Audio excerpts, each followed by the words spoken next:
menjatuhkan pidana kepada yang terdakwa Harvey Muiz dengan pidana penjara selama 20 tahun dan denda sebesar 1 miliar rupiah dengan ketentuan apabila denda tersebut tidak dibayar akan diganti dengan pidana kurungan selama 8 bulan.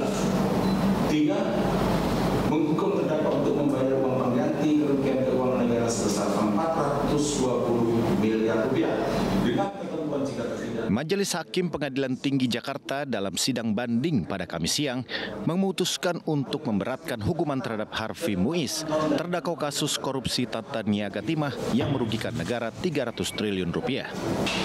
Namun terdakwa Harvey Muiz bersama tim kuasa hukum tidak hadir dalam vonis pengadilan tinggi ini.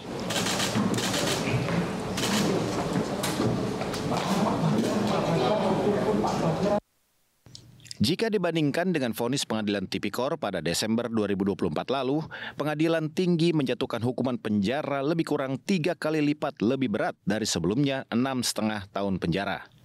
Dan Harvey harus memberikan uang pengganti 2 kali lipat lebih besar dari sebelumnya 210 miliar rupiah.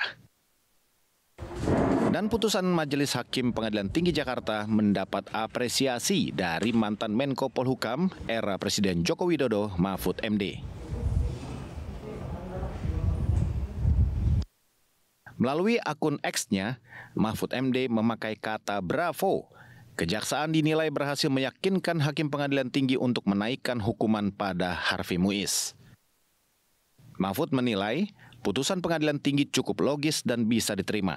Persoalan uang pengganti 420 miliar yang masih di bawah angka kerugian negara, menurut Mahfud masih ada 20 terdakwa lain yang bisa dihukum untuk memberikan uang pengganti yang lebih besar. Senada dengan Mahfud MD, Pengadilan Tinggi menilai vonis yang dilakukan di pengadilan tingkat pertama terlalu ringan. Pengadilan Tinggi sependapat dengan pengadilan tingkat pertama bahwa terdakwa terbukti melakukan tindak pidana korupsi dan pencucian uang. Sepakatnya. Yang tidak sepakatnya pidana yang dijatuhkan dan uang pengganti tadi. Kan kalau di peradilan tingkat pertama kan hanya 6 tahun 6 bulan dan seterusnya, uang penggantinya juga kecil. Di sini semuanya ditambah. Seperti yang disampaikan Pak Mahfud MD, masih ada 20 orang yang harus bertanggung jawab dan harus dijatuhi hukuman.